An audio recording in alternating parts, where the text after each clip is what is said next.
As I was saying, I'm from one of the countries in South Africa, very close to Amazon Mnangagwa's area. So I'm very far, I'm from very far. I thought when my DDG was saying he's invited up here and he could not come, that is Laps Patlele, I then said and say, maybe let me share with colleagues around the area of teacher development and support. What is it that we are doing in that country and how are we doing it? And you might be aware that this is one country that is contributing a lot to the quality of maths and science passes every year.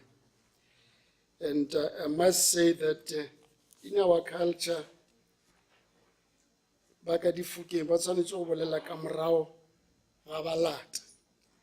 that is, Ms. Kembo was supposed to talk after me because she is my boss. Nevertheless, let me just do what I'm here for. I'm told that one of these buttons will then take me to the next slide. If it refuses, I'll just say enter. That is where we're talking of STEM.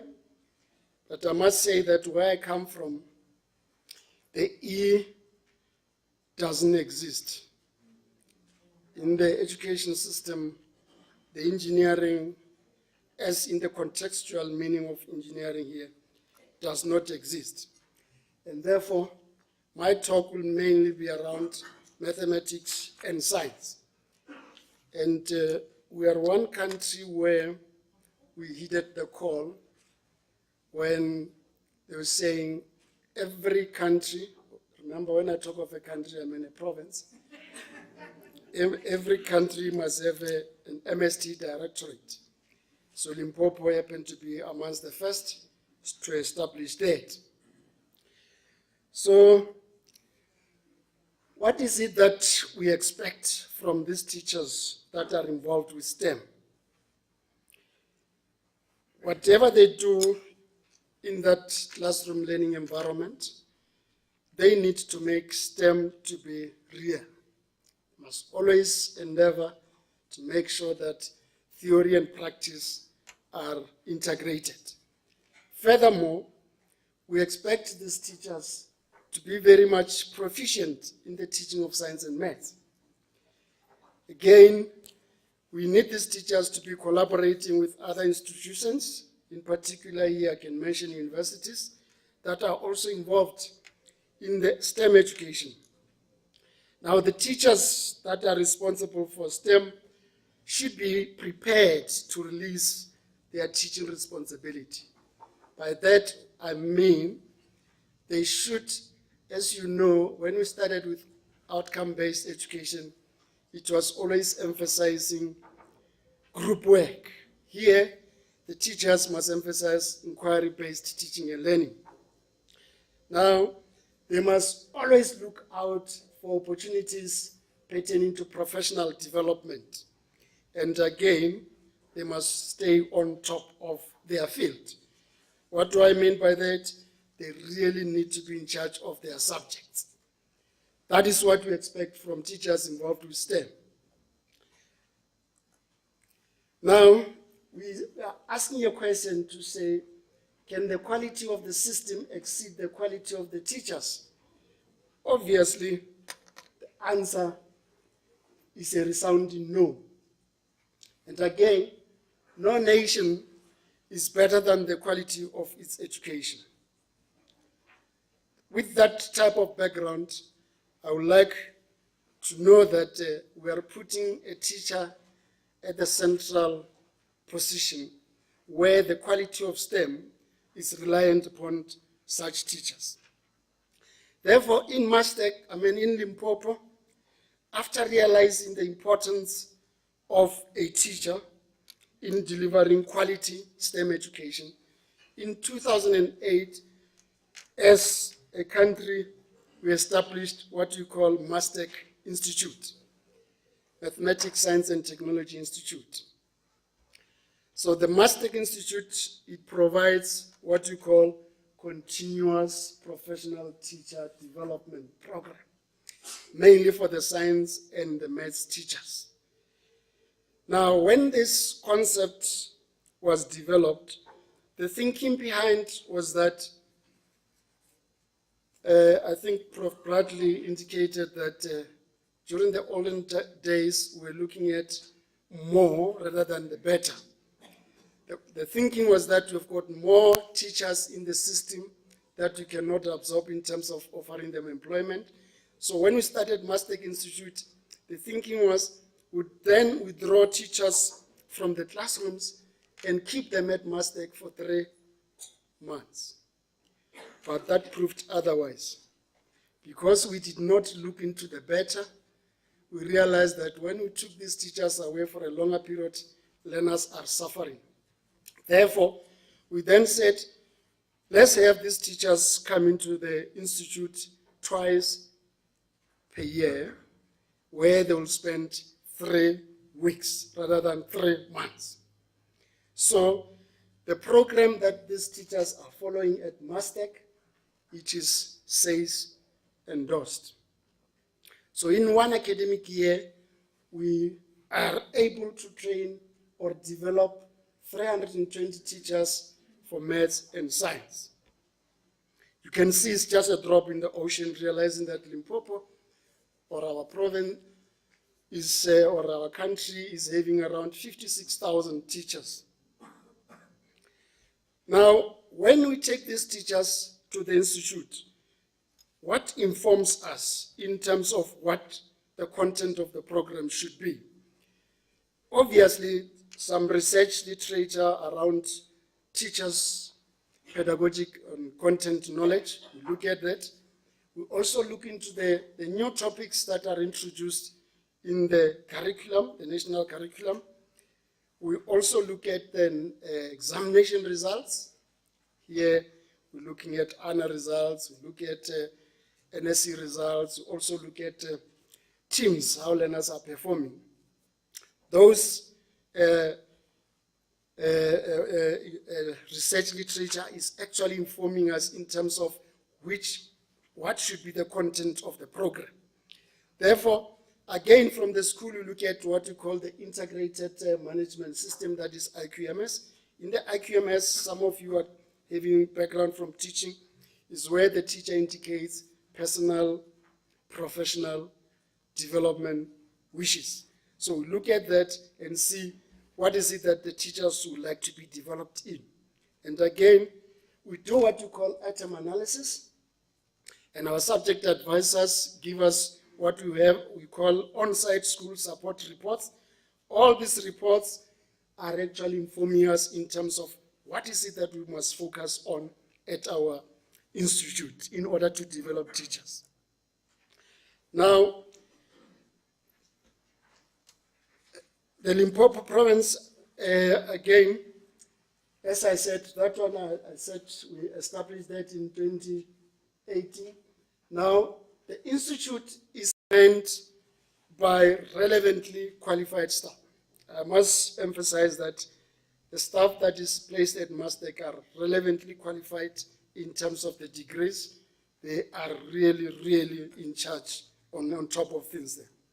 So when the teachers arrive there, they are subjected to a pre-test. Then they'll go through the program. Just before they leave back to their schools, they'll then do what you call a post-test, just to look into the impact of that program for that short period. Now, when the teachers have completed at Mastec, we then have what you call a follow-through support. We'll have a database of where these teachers are coming from, and we'll go to their schools and check whether they're implementing what they learned at the institute, at the Mastec Institute. So again, here the subject advisors are becoming very, very handy as they provide on-site support to these teachers. I must again indicate that we are one of the fortunate countries or provinces in the sense that the crop of subject advisors that we have are really qualified. We really, really take out the best out of those who apply. Now, these teachers, while they're in their schools, there will be regular support. This regular support is actually aiming at instilling confidence in what the teachers are teaching after they acquired the development from MASTEC. Now, we need to know that after the teachers have gone through the program at MASTEC, are there some changes in the classroom learning environment? And therefore, I'm going to bore you with a little bit of the results. Mainly, I'll be looking at the National Senior Certificate results, and in particular, I'll be looking into mathematics and physical sciences, looking at the past 3 years, that is 2015 to 2017. So here, what I would like you to look at will be, these are the subjects that the MST Directorate is taking care of. Just pardon me, should have been 2015 to 2017 rather than 2014. I forgot to change that one. So these slides are actually at the same time telling you learner participation in the subjects. As you can see, in 2015, those that sat for mathematics, they were around 40,000, and we managed to get 52.1%. 2016, we had 43,000, 53.9. Last year, 40,000, and we had 50.1 in mathematics. The other subjects I may not even, if you look at physical sciences, 2015, 33,000 or almost 34,000 with around 60% pass. And in 2016, 35,000 with 62.3.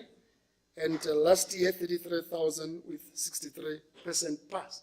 So this just shows you that in terms of learners, we have won their confidence in terms of participating in maths and science.